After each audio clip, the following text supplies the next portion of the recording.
What am I feeling? I'm feeling exhaustion, because I feel like all of this has been, just like tensions continue to sort of like inflame in the United States.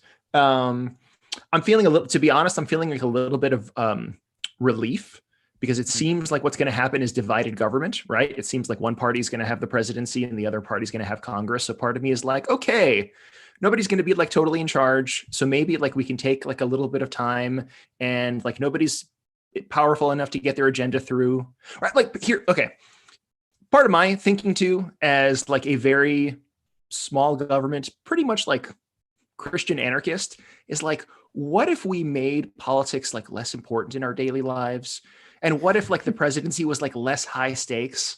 Like what if we spent the next 4 years reducing the power of the executive and the power of the state, and like building up communities, and all the billions of dollars that we spend on ads every year, like maybe we would like actually use that to raise people's standard of living, and we could just build communities and build up families, and just not have to worry about this one high stakes thing that happens every 4 years and drives everybody crazy, because the goal is to take over the country as opposed to like talk to each other and build consensus and build culture.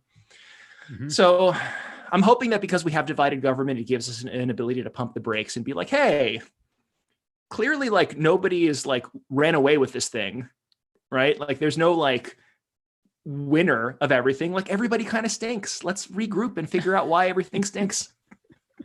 And maybe come up with some different values that matter to us as humans. Yeah. Rather than stupid stuff. Yeah. So I almost sometimes feel like between social media and just the way that things kind of are on a broad scale with like the news, cycle and all of this kind of stuff. Like I almost just feel like we know too much, like there's like we are I don't know how to say it, but like our knowledge is bigger than we are.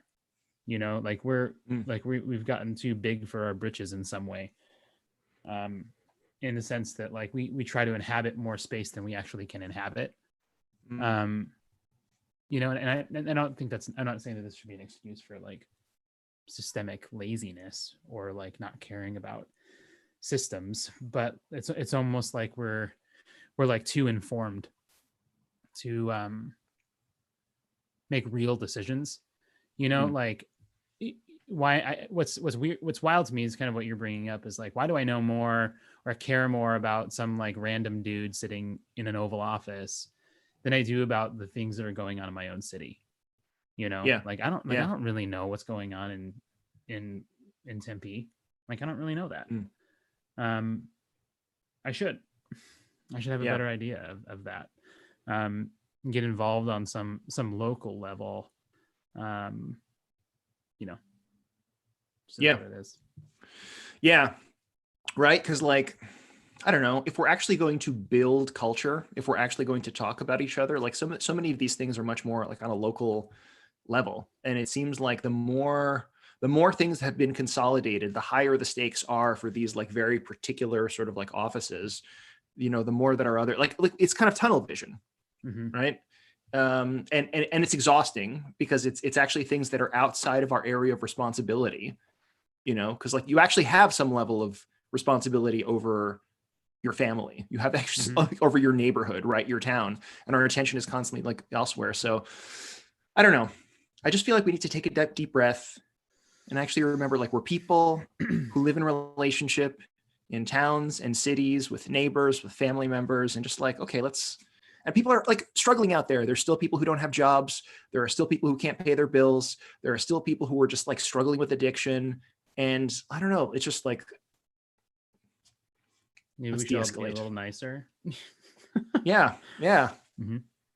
Yeah. But I go back and forth with some of that though, right? Because like sometimes, and you have to tell me what you think about this, and maybe this is part of like what we can get into with some of what we're talking about today, is that I do feel like sometimes there's the danger of being like, well, like nobody totally has it right, so like let's just all be nice and try to get along. And that what like that there are, I mean I think there are things that are right and there are things that are wrong.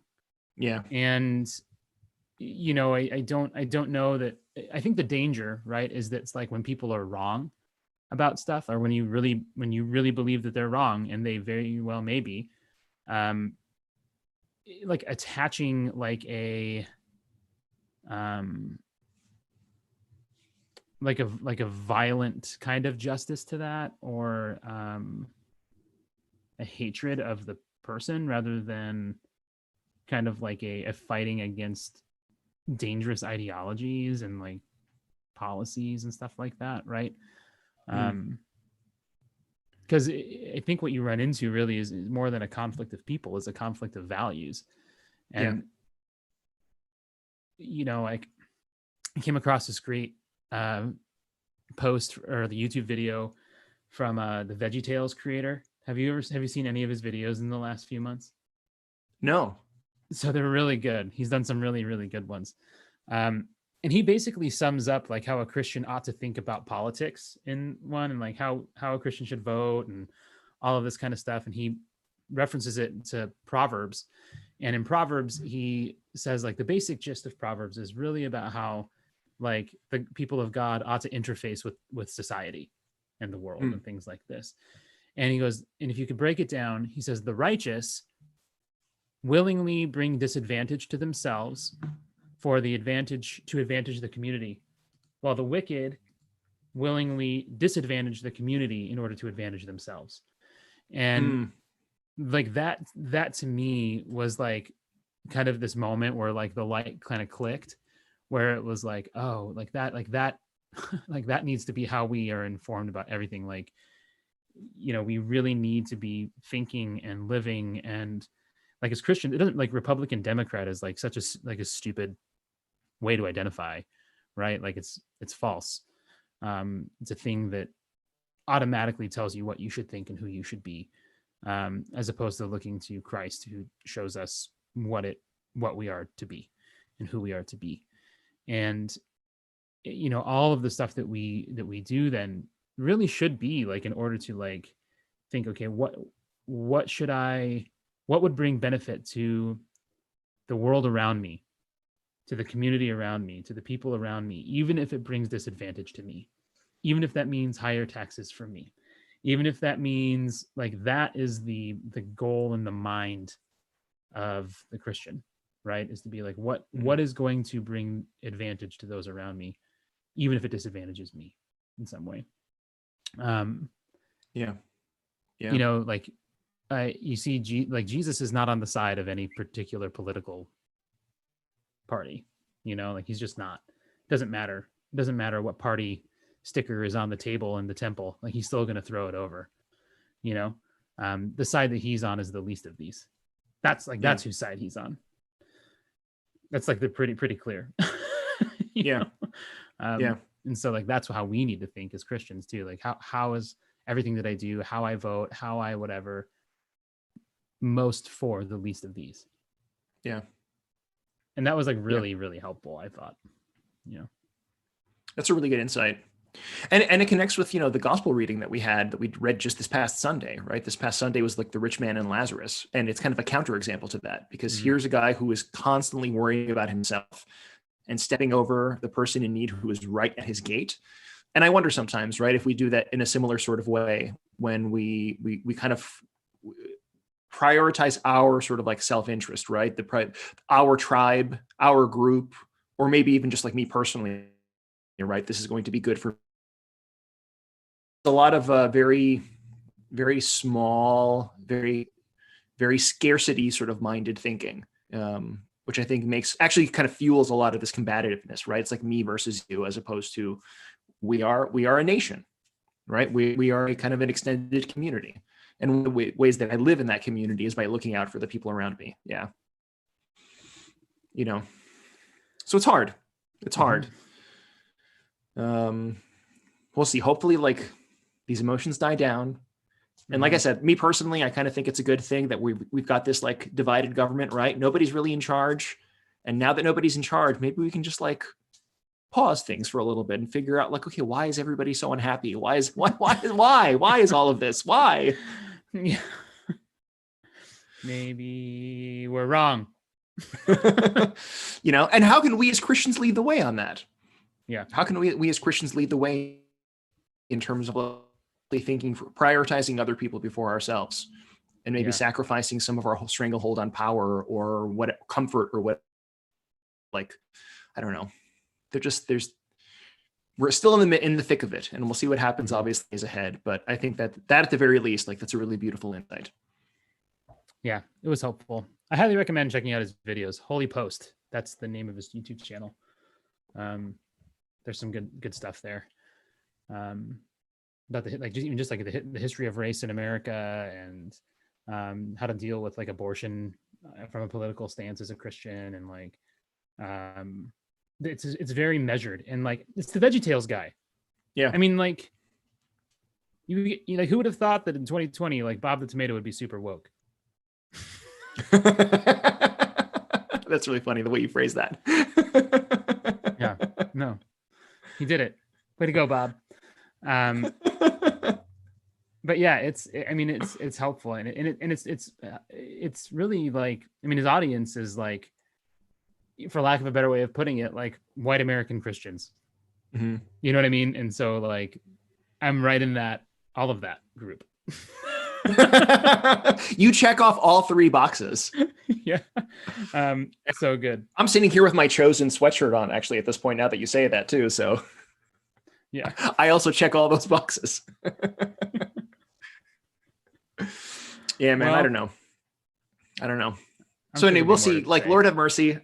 Yeah. Lord have mercy. He does. He will. And ultimately, like, don't trust in princes and the sons of men. Yeah. We can't do it. We can't trust in that to be the thing that saves the world. Yeah, totally. And also we should which use our vote to make the world better. Yeah. Both. Yeah. And right, like, again, this is me sort of like, as a, like I said, a libertarian, sometimes borderline anarchist. Like, why does the election of our next prince, like, why does it matter so much?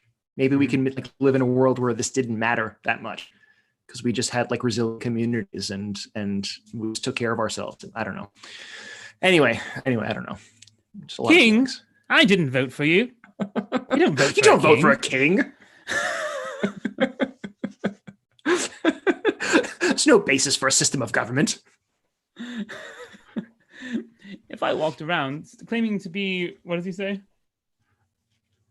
Emperor, because some watched me talk through a scimitar at me, they'd have me committed. But they'd have me thrown away.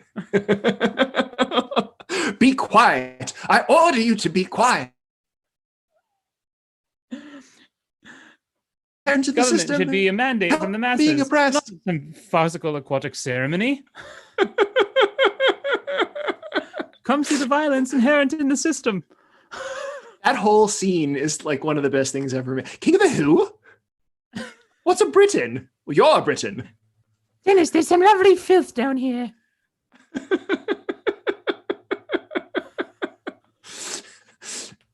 Man. Old man. Old woman. I'm 37. He says old woman. Man. Yes. I'm not old. I'm 37. I didn't know that. I didn't know you were called Dennis. We didn't bother to ask, did you? Oh, everything about that. I know. So good. Oh, those the poor peasants in the mud, harvesting mud or filth or whatever they're doing. God help us. Oh, man. Filth. Some lovely filth down here. Oh, well, I don't know. Get to it? I don't have anything else to add. Yeah, let's get to it. What are we doing this week? We are doing. I wanted to come up with some cool voice for it, but I don't got one. So I'll just do this one. Cobra Kai. That's a really good John Kreese impression. That's exactly just what he in the background. Like. Oh. Smoking a cigar in the background in the shadows. Cobra Kai. Bad news. That dude is bad. He is bad. So Because right, so Cobra Kai it's so far there's 2 seasons out. The third season is coming out very soon. We're very much in the thick of it. If you haven't watched this show yet, we are going to be talking about the first 2 seasons because they are out. They're on Netflix. So Christian and I were just going to pause for a second and give you fair warning. We did see somebody say in the comments about spoilers. Spoilers are coming, so we're going to have to unleash, as always, the spoiler porg. You just been porgified. Not the sound America needs, but the sound America deserves. I might say needs. I don't know what that means. Okay, I might and say needs. I could do with more porg. We need the porgs. Yeah. Send in the porgs. Bah. I can't do it. I can't do it. All right, should we get into this? Yes, please. For the love of God, let's do this. Okay. So again, in case you haven't watched it yet, but Cobra Kai so it's 2 seasons are out, like we said. Started on YouTube, but it's now on Netflix. Third season is coming. We might very well do another episode after the third season comes out because I think we both really enjoyed this. But the show Cobra Kai follows the main characters of Karate Kid movies from way back when, as you might remember. Daniel San, and Johnny Lawrence, who's the bad guy from Cobra Kai. And it follows them into today when they're grown men and their lives have taken very different directions, right? Daniel is very successful. He's married. He's got a daughter. He has like a stable life. He owns businesses. Like everything is going great for him since that crane kick at the All Valley Karate tournament back in 1980 something, right? But Johnny hasn't been doing well since that happened. His life's kind of fallen apart. He's still haunted by the memory of losing to Daniel at that. And their lives kind of come back together through this like car accident, right? Because Daniel owns and Johnny, after kind of hitting rock bottom, losing his job, decides to start a new Cobra Kai dojo. Although the cool thing about this new dojo, or the interesting thing, is that after instead he of the assaults cool a bunch kids, of teenagers. Yes, and we're gonna get into that trauma, violence. Like it's like he's not in a good place. He's not in a good place. Not a good guy. Not a good guy. Yeah. Spoiler alert. Yes. We're already in there. Don't worry. We already porged that. Yeah, we're beyond the porg. Can we make a shirt that says "Porg that spoiler"? Probably. We'll work on it. So this new Cobra Kai is filled kind of with the misfits. It's kind of filled with these like misunderstood kids as opposed to being the elite cool kids the way Cobra Kai was back in the 80s. And then Daniel decides to create his own dojo. He sort of resurrects Miyagi-Do. And so as you progress, you have these 2 dojos that are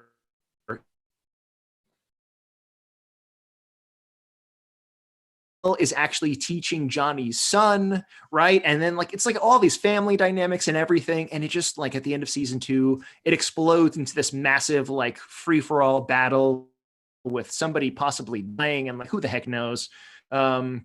But it's a lot going on. It's a lot going on as this feud gets deeper and deeper. Did I miss anything? Is that basically it? I think that is about it. I think also you might be breaking up a little bit on your end.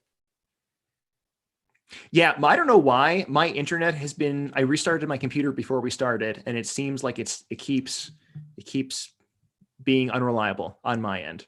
So I apologize. Bear with me. But what did you think about Cobra Kai? I liked it a lot. It made me happy, and also deeply frustrated at moments. But I really enjoyed it. It was fun, a wild ride. I like have probably been ages and ages and ages, maybe even since I was a wee lad, that I had considered much about the Karate Kid. Like I saw that one with Jackie Chan, but like, the new Karate Kid, right? Yeah. But I can't even remember the last time that I watched this one, but I was obsessed with it when I was a little one. My folks even have like videos of me like when I'm 5 years old, like pretending to be Daniel's son, and like my mom asks me like, "What's your name?" And I was like, "Daniel," and she goes, "What's your last name?" And I go, Daniel-san. Wait, does that mean your last name was Daniel-san? So your name was Daniel Daniel-san? Hello, I am Mr. Daniel, Mr. Daniel. Daniel Daniel-san. That is sort of like Eric Erickson. A little bit, yeah. But different, because it would be Daniel, Mr. Daniel. Anyway, or Daniel, Sir Daniel. So I loved it. Yeah, it was. I thought it was really, really, really good. I was not excited about watching it, as we'll discuss, but I got sold on it pretty quick. How about you? What are your feels? Yeah, I really enjoyed it. Like you said, I too was kind of like hesitant about getting into it. A couple of friends recommended it. Our good friend Father Andrew Damick actually messaged me at one point, and he's like, "Hey, you guys should do this on Pop Culture Coffee Hour." I definitely had the toys growing up. I'm pretty sure I had like a Daniel-san headband at one point as well, like the white headband with like the blue rising sun. I definitely had a little Mr. Miyagi and Daniel-san action figures. Yeah, but this was good. This was like not at all the fan servicey sort of cheesy nostalgia that I was dreading. Like it really, it. So here's maybe the way that I think about it. Do you remember that YouTube video that was circulating a few years ago where somebody like made a new trailer for the Karate Kid movie, making Daniel the bad guy? Oh yeah, of the movie, yeah. right? I love that YouTube video. I watched it before. Like, yeah, like that kind of seems like some of the creative spirit behind this. It's not just kind of like continuing the mythology, but it actually problematizes it a little bit because like Daniel does not have clean hands in this show as well. Like he's got his issues. It takes this like him far less than I like Johnny Lawrence. I'm rooting for Johnny. I like Johnny. You know? Yeah. Johnny's got his demons, because I feel like Daniel's just kind of a jerk. Yeah. Like Johnny's trying to dig himself out of his pit. Daniel has everything and is kind of kicking people who are beneath him, right? He punches down. Yeah, he's such, oh my gosh. Okay. Proceed. Yeah. I'm gonna start saying really, really mean things if we don't go forward. I'm just gonna go but that's the spirit, right? It's a way to actually dig into the characters with all of their complexity and dig into the story, and it does something interesting because it adds the complexity of time, and it adds the complexity of family, and all of this actually like unravels or sort of reveals the depth of this story rather than just like, hey, remember that 80s movie that everybody liked? So it's good. It's been really interesting and really challenging, and I'm ready to go. Yeah, me too. So one of the, I think as we've begun to touch on this right out of the gate, like there's been just so much like really bad kind of like nostalgia fan service art crap. Yeah. Piece all those words together and they'll make sense. And I think that like that ultimately was why, like, I think, we've been really, and plus we've been really burned by it. Like I've been really burned by stuff. Like when Arrested Development came back, like I was super excited yes about that, and then now I don't even really like seasons 1 through 3 anymore because seasons 4 and 5 kind of ruined it. Like I don't watch it. I haven't watched it in the last couple of years at all. Same here. And I used to watch it all the time because it was perfect. Now it's like whatever, which is really, really sad, right? Then there's also been like the relaunching of like Teenage Mutant Ninja Turtles and like the Power Rangers movie, which I was wanting to see, but then like by this stuff I was just kind of like like I'm not terribly interested in doing that anymore. Like it seems like almost everywhere we look we're seeing things that are from like the 80s or the the 90s or whatever, and people are trying to like relaunch them now. Yeah. Which is a very interesting phenomenon, and I've been wondering about it. And I think I might have pieced it together a little bit, because I think there's this kind of, and we see it I think even in Orthodoxy too, but this obsession with like the good old days, right? Yeah. Like there's this idea of like if we could just get back to like the good old days, then everything would be better. Like we wouldn't be suffering the way that we're suffering now. You know, when I was growing up, like America, like you didn't talk about who you voted for, and like it just was what it was, and everyone got along. And you know, if we could go back to the 50s, like that was when they still prayed in school, and that was when like there's kind of this like just always like idealizing of the past, right? Yeah. Never mind the fact that like you know there really were no good old days, because like yeah, prayer might have been happening, you know, in schools in the 50s, but like you know, like let's talk about pre-civil rights era. You know what I mean? Really, like that's where we want to get like stuck. I don't know. It was silly. Yeah. It's not Yeah, real, like, in other words. It's kind of like yes, it's a memory of the way we wish things were, rather than an accurate recollection of like the way things were. It's yes, still this weird projection, right? It's not really grounded in yes, reality. yes. Yeah. So in talking with like actually some of my friends whose parents have watched Cobra Kai, it's interesting to hear how that generation views this.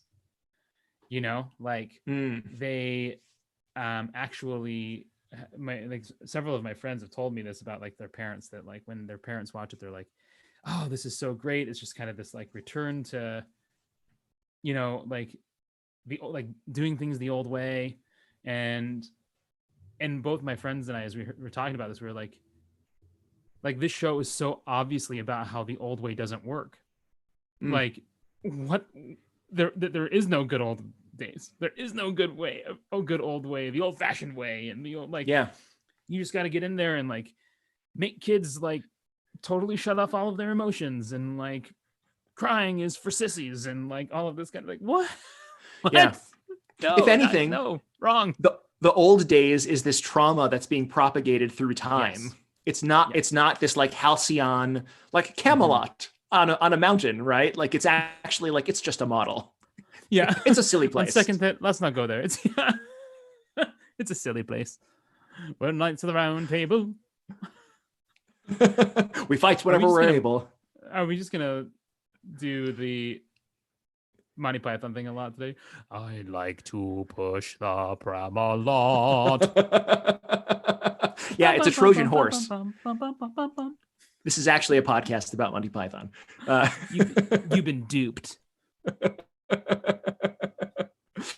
But I want you to dig into a little bit more, because I think you have a really cool theory of like why our culture has been so preoccupied with this nostalgia, right? And Yeah, and we've talked about this before. And like you said, it's become a big thing in pop culture. For me, when I think of like nostalgia pop culture, I think of a show like Family Guy, right? Which is kind of this inherently like referential, like, hey, remember that thing in the 80s? Remember that thing in the 90s?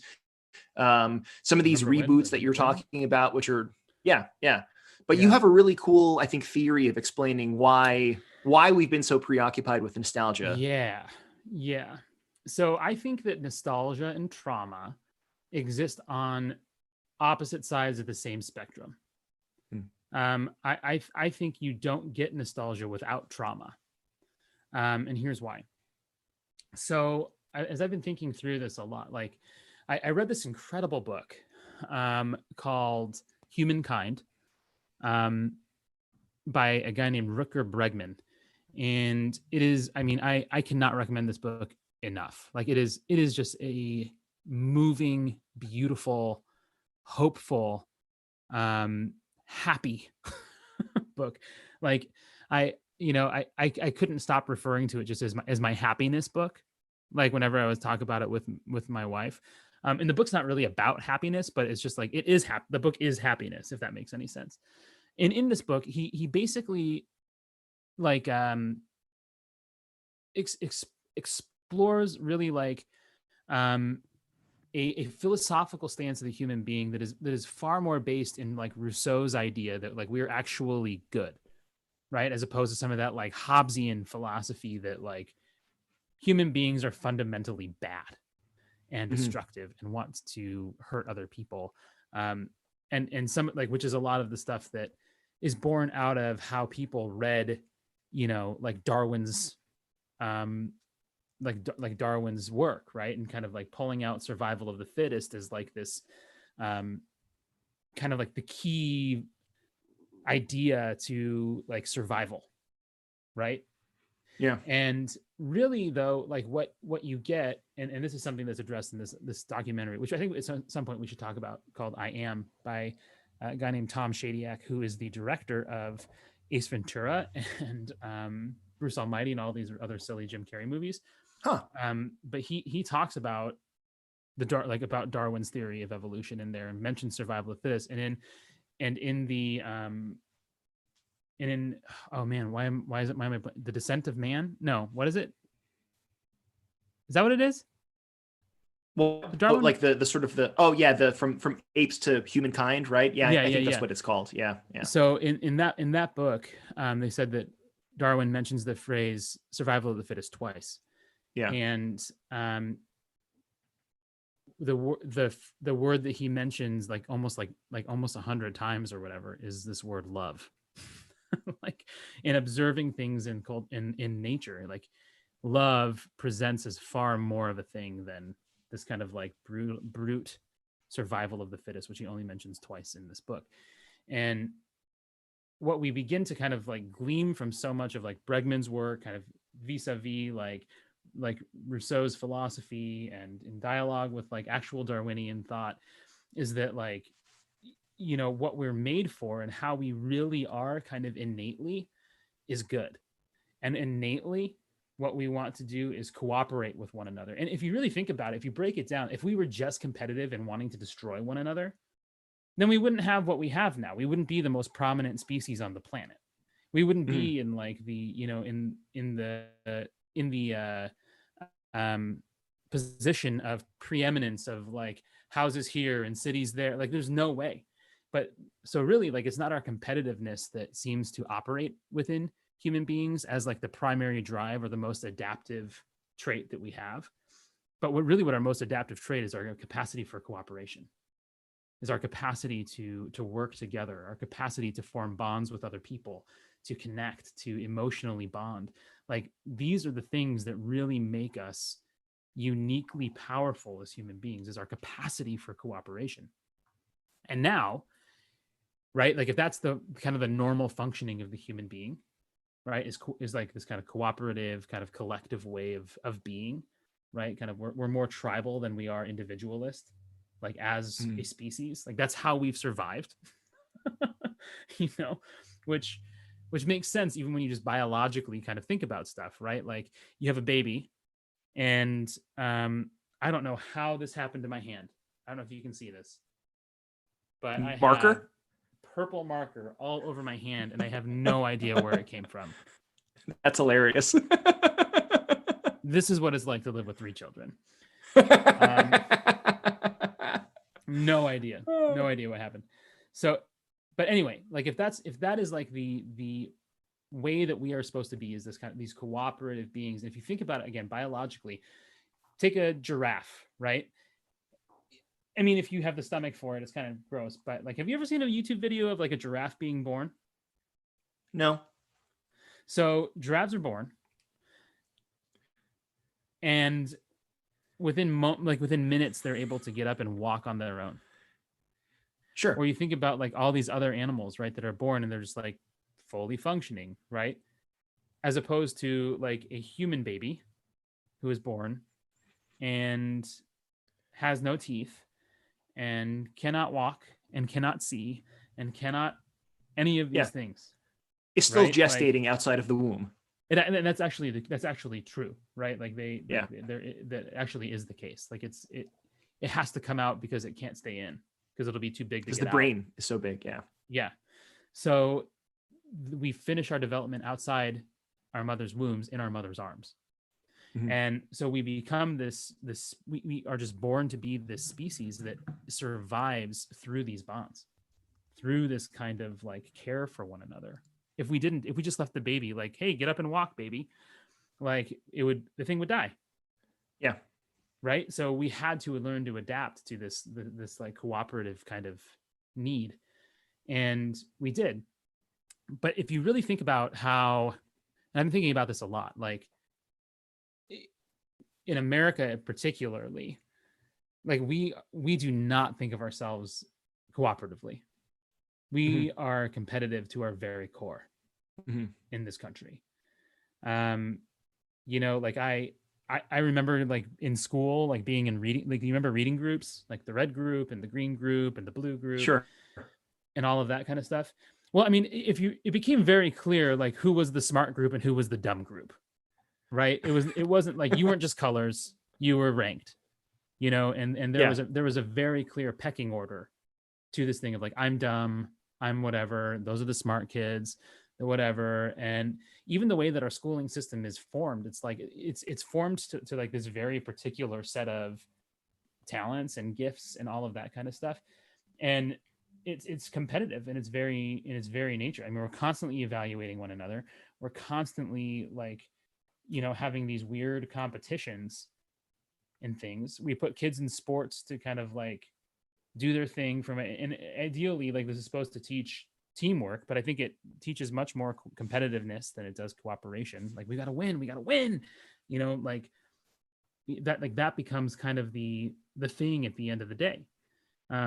High school sports, you know, like they get their funding in the school budget based on how well the program does. Capitalism runs on the very foundation of competition and greed, right? Like there's this fundamental way of seeing human beings that exists in our country and forms the backbone of how we see ourselves and how we see one another. And it does not lend itself to cooperation. It just doesn't.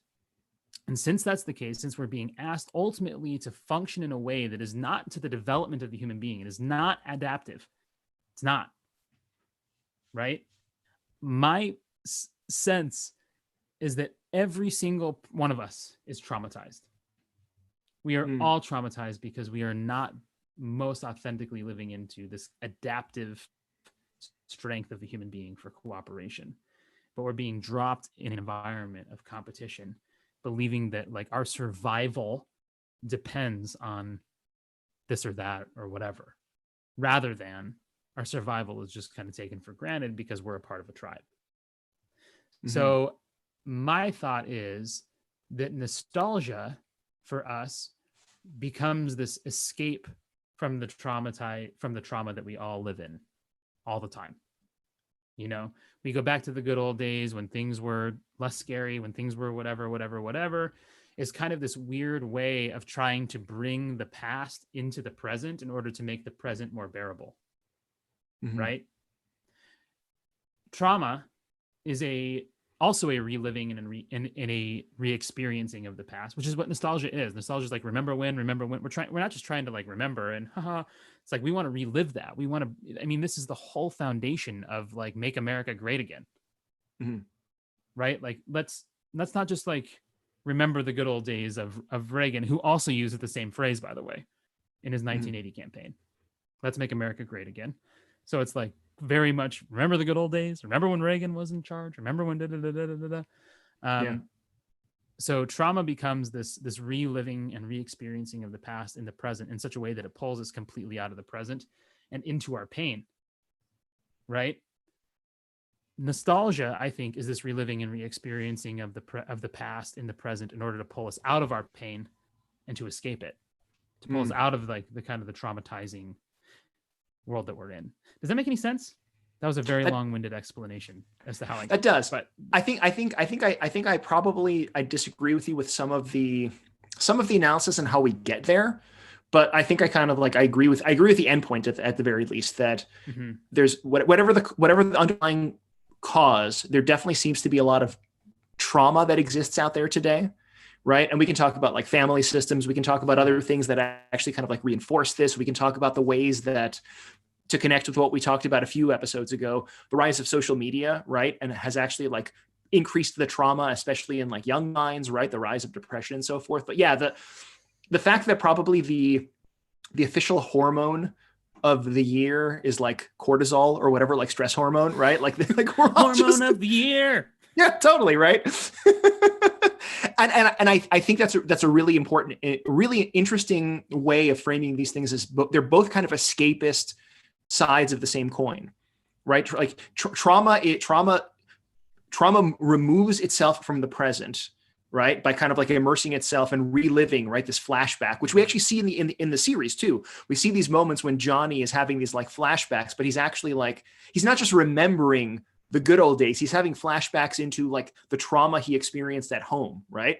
It's removing itself from the present. Or nostalgia, which is this removing itself from the present for the idealized past. Yeah. And anything, I'll dig further into what you're saying, right? Anything that denies the reality of the present is fundamentally like idolatrous, and fundamentally actually removes you from the reality of like the spiritual life, right? Like this is something that I talk about with kids when we be the bee retreats, when we used to do that, right? Like the future has never happened. The past is just a memory in your brain. The only thing that really exists is the present, right? Like this is literally where the kingdom of heaven breaks through now, not yesterday, not tomorrow. When we sing hymns in the church, right? Today, Christ is born, right? He is risen today. Like there's always a present tense.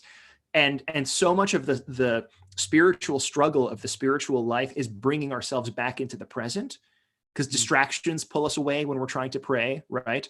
Traumas pull us away. Nostalgia pulls us away. Like all pull us away from the one reality that is, which is the present moment, who I am with, where I am, whatever it is, right? And I guess the present moment has become so unbearable to us, or we've lost the resilience to deal with the present moment, right? Maybe it's a mix of all of that, that we're either falling back into our traumas or we're just escaping. This is why I would say, right, that like our number, because surviving hard times and all that kind of stuff is not a unique thing to our time now, right? Like that things are hard and whatever. What I think is unique now is the isolation that we experience, right? And that's what cuts us off from this adaptive strength of human beings. Cooperation, being together, working together, our collective kind of way of moving forward, right? Because you think about even, like the Blitz on London in World War II, right? Like this to me is one of the most fascinating stories, is that like during the bombings in London, on London, they actually found that people's mental health improved. Mm-hmm. Because people were like working together, teaming, like they felt a sense of like camaraderie and like connection with other people. And after the bombing stopped and World War II was over, like people would reminisce and wish to bring back the good old days of the bombing. Isn't that fascinating? That's so fascinating to me. It is fascinating, because it's like it's that thing when we're cut off from one another, like that isolation is inherently traumatizing for a human being. That is inherently traumatizing. It's not like we are not individualists. We are just not. We're not. Yeah. We're not. Yeah. Individualism is a destructive ideology for the human. Yeah. And really and this is where I push back a little bit, because I think that like there's a difference between healthy competition and unhealthy competition.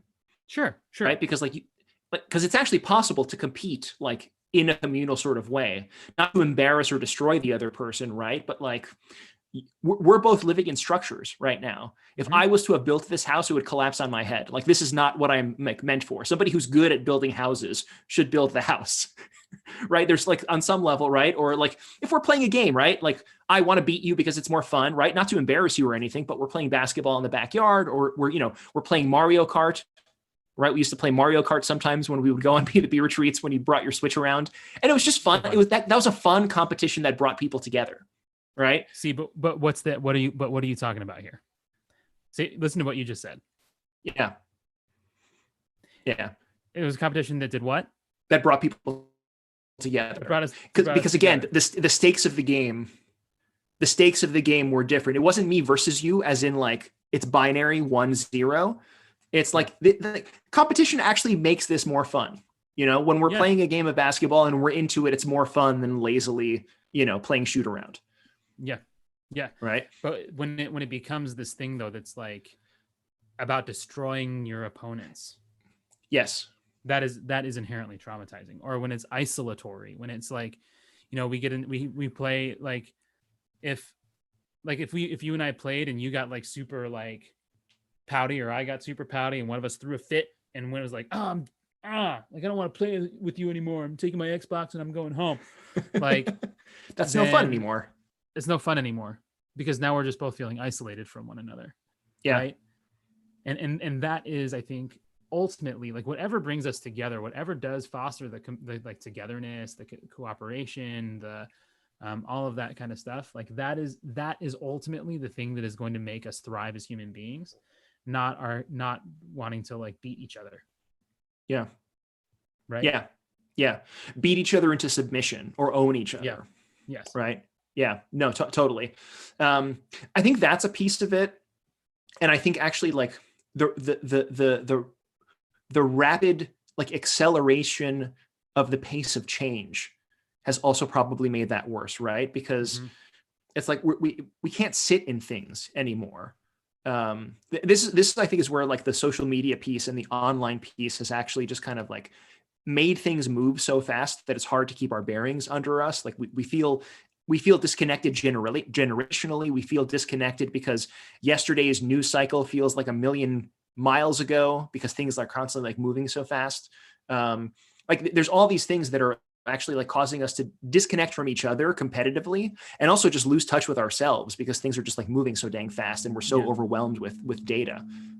Well, and this is even to the point, like even to the stuff with the election, right? Like, you know, the other day I heard some like super conservative radio, and like the whole conversation was like, you better get ready for the riots because the liberals want to take away your rights, and like you better get your guns because like you got to be ready, and you got to like when Biden's elected, like he's going to take away all of our rights, and then like we the people with the guns are going to have to defend the people without the guns, and like shame on them. And it's just like all of this weird talk of just like, oh my gosh, like no wonder everyone's like freaking out right now, like I was getting worked up, like, because everybody's right. Everybody's making this out to be like the most important, election that there's ever been. If the Republicans win, this is going to happen. If the Democrats win, this is going to happen, right? Everybody is like painting this in an apocalyptic sort of way, which is just increasing the cortisol, increasing the disconnection, and just kind of like increasing the trauma that we feel on a daily basis. Yes. And I think like culturally creating this kind of balm of nostalgia, right? Because I don't want to be in 2020. What if it was 1980 again? Yeah. Or 1990 or whatever. Again, we could make America great again. Like that, like that's like the hope, right? I think we all want that on some fundamental level, right? Like, whatever the promise of that is, like, and everyone just disagrees, I think, as to how that plays out. Like what actually would make America great. Yeah. And what is greatness? And this is like, well, so, and this becomes like our challenge, right? That there is no sort of idealized, mythologized past, right? The goal is to sort of like live virtuously and do the right thing today, because like history does not stop. Today is Wednesday. Tomorrow is going to be Thursday. The day after is going to be Friday, right? And like our goal is to live a virtuous Wednesday today, and a virtuous Wednesday on Thursday, and a virtuous Friday, and just like you keep moving forward. And like this is ultimately the call of the church. This is ultimately the call of us individually as Christians, right? We keep moving forward, and we keep making the kingdom of God manifest. We're not just like relying upon a memory. And where both Johnny and Daniel get into trouble, right, is they're both sort of like, they're not fully living into the present, or it's when they're not fully living into the present, trying to just be good people, good, decent people today, when they're like, half of their attention is back in the 80s. That's when the trauma takes over. That's when they tend to make bad choices. That's when their families get strained, right? Because even to your point about like making America great, like that's kind of actually something everybody wants. Daniel and Johnny want the same thing, but they're so right. They both want to like help the kids in their care. They both want to be better dads. They both want to be better neighbors. Like they both actually want the same things, but anytime they're triggered, they revert to these like old destructive me versus you patterns and actually prevent themselves from being the people they want to be, right? These traumas actually make them worse. And you actually begin to realize too, it's especially sad by the end of season 2, you realize how easily they can be friends. You know what I mean? But like the trauma blocks it. Like when they're remembering and like doing that, kind of remembering the past and laughing about it and like remember when, there is actually a connective tissue that can happen there. But it's when they relive and re-experience the past that it ends up really destroying things. Right? Like you're just like you were. You always do this. I mean, that's the kind of talk that that I deal with as a therapist, like in the room, right? He never You always He's been doing this for the last 12 years. And then really it's like, well, that's now just a narrative that you're believing about someone, right? Like, and it's not without good reason. Don't get me wrong, but like always, like that's always what he does, always, or are you just now ready for that because that's where the trauma lives? Yeah. Right. Because he also like jokes around with you and dances with you, or, when they go have dinner together in season 2, it's like, it's actually, it's like, it made me, I'm there, my Enneagram 9ness is just like, finally, like, thank God. It's funny, right? So for those of you that don't remember the episode, Johnny and Daniel both go on dates, right? Daniel takes his wife out, and Johnny takes Carmen out, Miguel's mother, because they're seeing each other at that point. They go to the same restaurant. They get seated next to each other, and the women at the table are like, "Why don't we push our tables together?" And the guys are like, "Nah."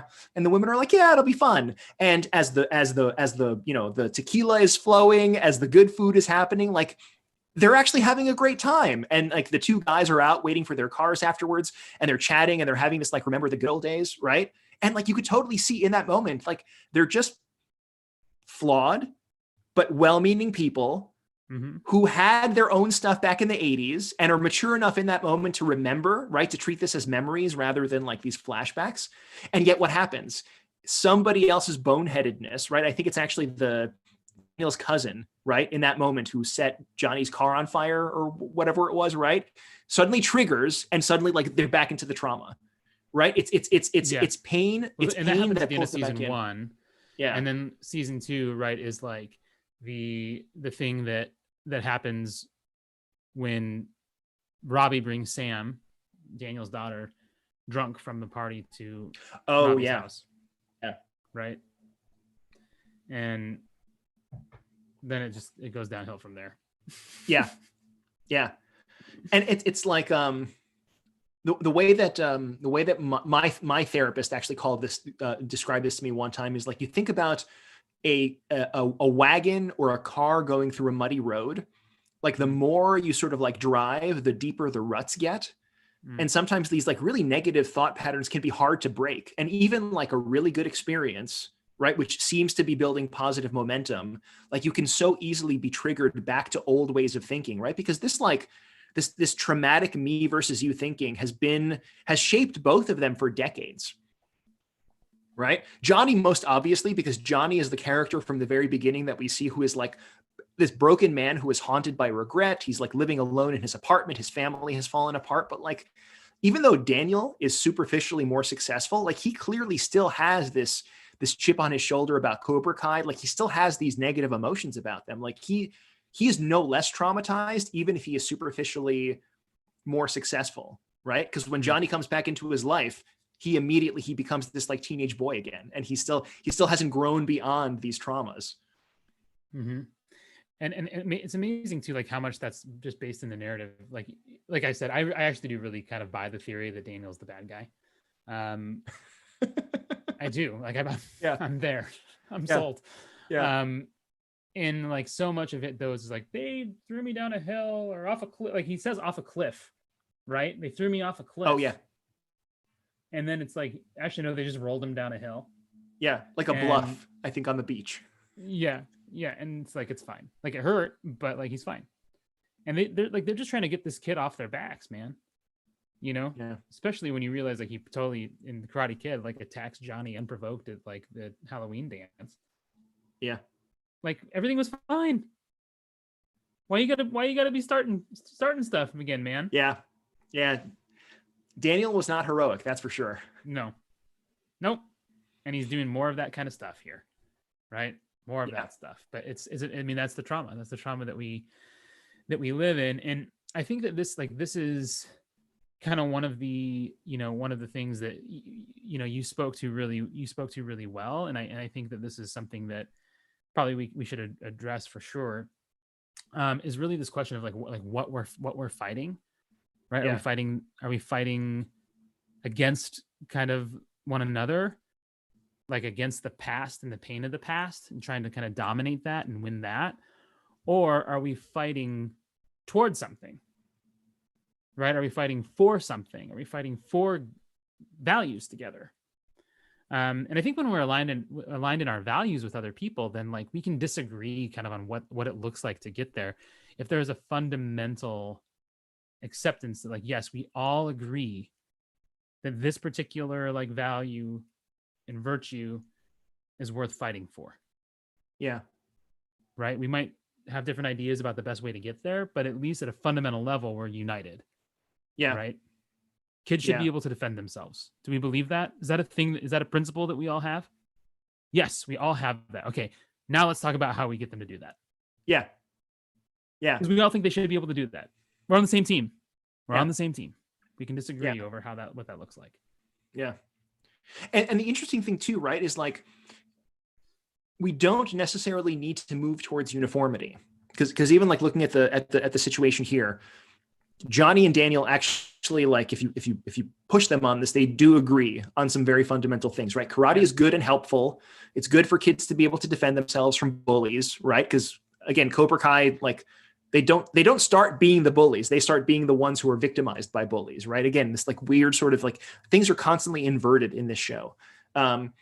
Now, even if they agree on all these things, maybe Johnny still has Cobra Kai, and that has more of its like punky sort of aesthetic, and Daniel still does Miyagi-Do, and that has more of the tranquil sort of aesthetic, and they're getting towards the same goal in a different kind of way.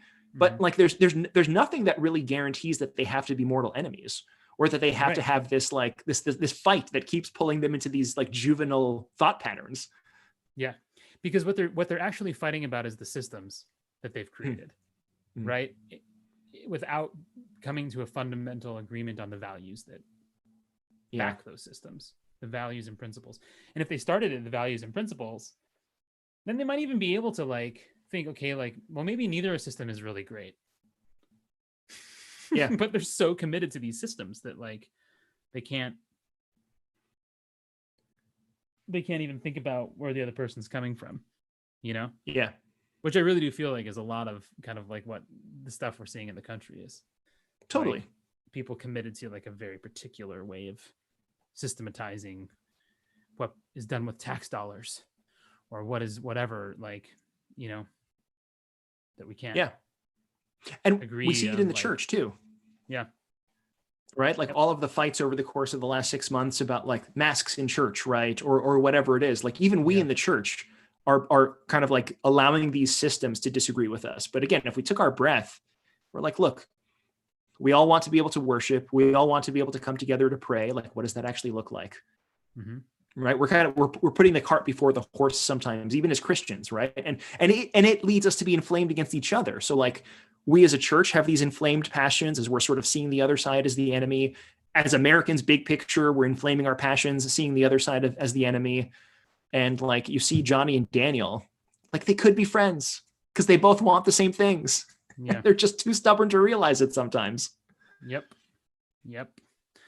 Yeah, it's really rough. And I think, when we are, and I'm thinking about this a lot actually, like in terms of even just like church ministries and parish stuff and all of that kind of stuff, that this is essentially why I think, for lack of a better way of saying it, I guess, like vision statements and mission statements and like all of this kind of stuff is so essential, but not just as like weird work to do, like, well, we need a vision statement and we need a mission statement, but it's like, we need to be able to say like, wait a minute, what are we fundamentally committed to?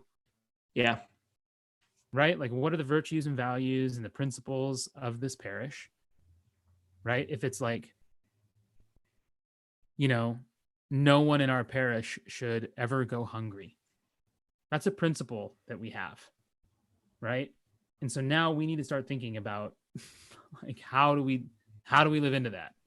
Yeah. Because if it really is a things we can put in principle, place? Yeah. it's got to be something that's manifest in our actions. And it has to be like, if this is a principle and I look at our budget and there's nothing here that addresses like people who are hungry in our community, then it's not really a principle. We're lying to ourselves. Yep. Or the budget is a lie because the budget Yes. is not, right? Something's got to give. It. Yeah. Yeah. Now let's talk about what the best way to feed everybody is. Yeah. Because we all agree that everyone needs to be fed. We might think that it's a soup kitchen that we have here, where everybody comes and whatever's. We might think that it might be, but we can do that. We can disagree on that kind of stuff. If we're all fighting for the same thing. And again, this is our greatest strength as human beings, is to like cooperate, to share ideas, to copy one another, to learn from one another. But we can't do that if we're fundamentally arguing about systems rather than trying to be united in values. Yeah. Does that make any sense? It does. It does. Because what we're really doing is we're putting first things first. Right? It's it's kind of like the you might have seen like those videos sometimes, like if you have like a jar and there's like big rocks and little rocks and sand, like you've got to put the big rocks in first, then the little rocks, then the sand. And that's how you sort of fill things up. And we kind of work backwards sometimes. Like that's one way of maybe sort of conceptualizing this. Like we're starting with the sand rather than the principles, right? We're starting with the parish budget rather than the principles that are going to guide the parish. We're starting with these political fights about like masks, no masks, rather than like this underlying, like, okay, we want to get as many people into church as safely as possible, right? Hopefully we all want that. We all want that. And it's funny, right? Because it's like we're starting with the things we disagree with rather than like building consensus about the things that we actually agree with. Mm-hmm. And then figuring out what we do from there. So we can agree in good faith, or maybe, again, you work on that project, I work on this project, right? Like maybe there is some level of divergence, but at least it's not hostile divergence. Yes. Right. You're working on a soup kitchen, I'm working on a food pantry. I don't know. Yeah. Yeah. And I think it's about like the moral rights, and versus moral wrongs, what are we for? Like, what is the right thing here? What is the right thing to do? Really, really. Like, what is the virtuous thing to hold here? But we don't. I feel like we so very rarely start from that place. Yeah. Jesus tells us to live a certain way. Okay, can we all agree that that's the way that we should live? Yeah. Okay. What does that mean? How do we do that? Because when we don't, right, you think about the ways that we actually propagate this trauma. Like even in the show, right? Like one of the interesting things about the way that Cobra Kai has been like reconceptualized for the new series is that Cobra Kai is where the broken kids go, right? In like the original movie, Cobra Kai was like the cool kids, right? With like the sort of stereotypical blonde hair and the, bandanas and whatever. Whereas now it's like, it's where the broken kids go because they're being bullied at school. And Johnny is like, no, you don't deserve this. I'm going to teach you to stand up for yourselves. Right. And no matter their reputation at school, right, they wet the bed, they did this, like they're welcomed and they get to have a new start in Cobra Kai, which again, with like, it doesn't go as planned, right? Like sometimes they actually like stuff down their trauma. Like you have the character of Hawk, who's like not actually wrestling with who he is as a human being. He just puts his hair into a mohawk and then starts beating up other people to compensate for his own inner trauma, right? Yeah, totally. He's hiding the fact that he wets the bed. But the starting point is beautiful, right? Like it doesn't matter what you've suffered, like please come here and this is where you're going to get built up, right? Yeah. Which is also what Daniel is doing, right? Exactly. Like please come here. This is where you're going to be built up. And like I don't know, like when we don't start with those things, we don't start with that vision, right? Like this goes to St. Porphyrios, right? You don't fight against the darkness. The point is to let in that light, right? If Daniel and Johnny were both starting from this, like we care about kids, we want to be able to build them up rather than tear them down. How can we do this? Like you might actually see like they're addressing trauma rather than propagating it. You might actually see like the brawl at the end of season 2 was not necessary. Yeah. It wasn't necessary for Miguel to break his dang bat. Wasn't necessary. That was so hard. It was. I was like, no, Miguel. it's crazy because like you see his change from being this like sweet kid to like, and still having that in him, being like, is this the right thing to do? Yeah. Like something about this feels wrong, right? Am I the only Yeah. one? Anyone? Yeah. But like it's easy to see just like how much we, and I think again this is our cooperative nature, right? Our ability to learn from each other and copy one another is how easily those kids are brainwashed by the Cobra Kai nonsense, right? Which is not to say that all of Cobra Kai is nonsense, but like the nonsense of Cobra Kai, they buy because it's like, these are my people, you know? Yeah. And this is where I fit. It's like that greatest strength that we have is also can be used for such destruction. Yeah. And you see, right, one of the dangers, and this I think becomes like a warning for us too. Johnny restarts Cobra Kai. He starts it with the best of intentions. But like there's still that seed of corruption that hasn't really been like rooted out. And what happens at the end of season 2? Kreese has taken it over. Yep. Right? Like Cobra Kai actually goes from this attempt to do better, and like Kreese at the very end of it has just like taken it, right? And all of the, Johnny is telling them to fight hard, but then at the end of season 1, he's like, no, that's actually not how we win. You don't focus on punching your enemy in the shoulder, right? Like that wasn't honorable. We've got to be tough, but we have to be honorable. But like there's still this kind of seed of dishonor that's not there, and then Kreese just swoops in, right? And it's like all of this darkness that exists within us, the suspicion, the anger, whatever it is, like there's a Kreese waiting on the sidelines to grow it. Win at all costs. Like, and that's the difference, right? Like the win at all costs versus kind of this like win with honor, help your opponent back up after you've won with honor, which is what Miguel tries to do. At the very end. And it's like, it's actually kind of like a Christic moment, I thought. I mean, like even the way that he's splayed out is very like, I mean, he's not full on like Jesus on the cross, but like there is this kind of like he showed mercy, and in so doing lost his life, at least kind of like from an imagery standpoint, right? Yeah.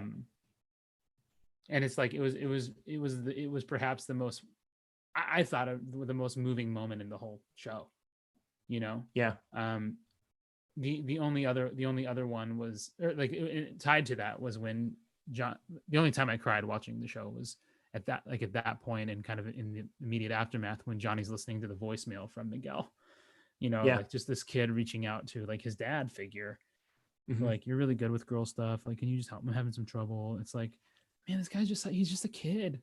Like, he's just a kid, like, he's trying to figure it out. And that was like a really emotional moment for me, like, oh my, he just wanted someone to be there for him. Yeah. And you think about Robbie in a situation like that, right? Like he didn't realize that Miguel was showing him mercy, right? Because then Robbie, who's like finds himself in the middle of the fight, right? Flight. He's in the middle of the trauma. Then he sort of like kicks Miguel unnecessarily, right? And now he's got to live with the trauma of what he did, right? Like the way that like these wounds just propagate, and things just get sort of like worse and worse and worse over time. Which really is, I mean, it's kind of the understanding of how Christ, like we as human beings, we live in this just like downward cycle of sin and death. We live in this downward cycle of like parents being traumatized when they're kids, and then like traumatizing their own kids, right? And just like, it's like this like never ending cycle of suck, right? But it's Christ who comes in and breaks it, because left to ourselves, like just the broken people break people, right? Hurt people hurt people. As we see very like beautifully in this show, like even when they try not to, right? Like Johnny, who realizes that he's been hurt by Kreese, tries to get out of Kreese's shadow, but at the end of season 2, like he loses Cobra Kai to him, right? Like Johnny, who knows that Kreese was a monster, but then sort of like still lives this life guided by violence in the way that like, it's so interesting the way that the pain and trauma like just keeps, it's like a virus, right? It just keeps multiplying itself. Yeah, man. This show, I thought, perfectly walked the line of all of that stuff, in terms of the acting's not great. Let's be real. The acting's not great. Fair. Johnny is fantastic. I think he's incredible all the way through the show. Yeah. I think he's an incredible actor. The rest of it, I was just like, especially some of the lines that like Daniel and his daughter have, I'm just like, oh Lord. Like the way it was written or in the way it's acted, I'm just like, shoot me. This is so painful to watch. How are we supposed to figure that out? Like with the Force? Like, oh, Sam, you don't even like, it's like, it's just painful. That's not how the Force works. That's not how the Force works. But I can't even remember what I was going to say. Oh yeah. But like the way that the show is done and kind of like the, like walking that line between nostalgia and trauma. And really, I think for me, what I take away from this idea, in much like how Johnny tries to teach this lesson to his kids quite intensely with like, if you stay stuck, you get cemented, right? Like if you if you stop moving, like you get stuck in the cement. I think that's the case with a lot of the like nostalgia art that we've seen lately, is that it stopped moving. It's just tried to kind of re-experience and recreate kind of that, like the good old days of whatever, for a new era. But if anything, I feel like what the show really shows, is that like there really were no such things as the good old days. And that was like a really valuable lesson, I thought. Yeah. I liked it a lot.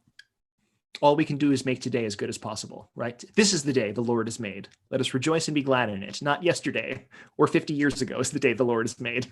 Right. And let's try to make everything great again. Yeah. Because like that's just not, it never really was that great.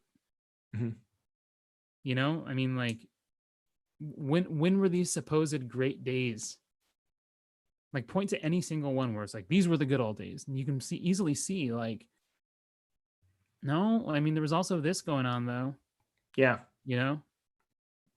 Like a lot of people point to Reagan and like, well, that was when like we started this whole thing with like mass incarceration, like in his 8 years, like, I don't like the amount of people in prisons doubled.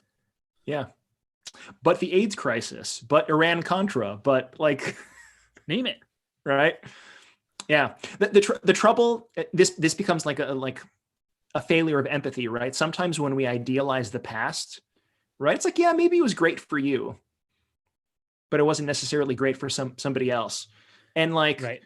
I think the same instinct that creates this nostalgia for the past, being blind to the suffering of others, right? Like it was good for me or my people back then, is the same thing that prevents us from listening to each other today. Mm-hmm. Right? Because if we could hear each other, if we could hear the ways that we're all struggling and the ways that we're all suffering, like maybe we would have enough empathy to be like, yeah, things were good back then for me, but I would like things to be good today for both of us. Yep. And I think like that, or at the very least, I would prefer, I would willingly be disadvantaged if things could be better for you. Well, that's when things get really Christian. Yeah. Right. Like that, like that's it. That is the, like, I will take up the cross for the life of the world. Yeah. Like that's the call, man. Yeah. If we're not doing that, then like I don't know who we're following. Yeah. My Lord is crucified. I don't know about yours. Last I checked. Gave his life for the life of the world. So like, if we're not willing to be at least a little uncomfortable for other people, then like, I don't know, man. I don't know how we can call ourselves Christians. I just don't. Yeah. It's a hard thing. Myself first. Me first. Like if I like roll my eyes when my wife asks me to like take out the trash, like, hey, can you take out the trash really quick? It's like, oh. Like that's not the spirit of Jesus. Yeah. Well, I had my own plans here that I needed to go, whatever. Yes. I was scrolling on my phone. Thank you very much. Right. Like, Yeah. what was so important? Don't you know that someone's wrong on the internet?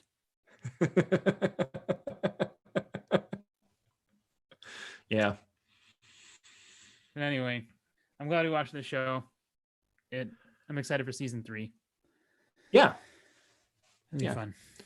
So we'll be back. We'll do one more episode probably when season 3 comes out. So we started last episode in lieu of the top 5 that we were doing back in the day. Maybe just because, again, we've been talking about like pop culture and just kind of the state of the world, just to shine a light on like some good stuff that's happening out there. And last time we shone a light on like an orphanage, right? With the link was in the episode. But today I'll turn it over to you because like even your parish, right, in Arizona has been connecting with a really cool nonprofit doing some cool stuff. So maybe we can just like put that on people's radar. Maybe their parishes can get involved too.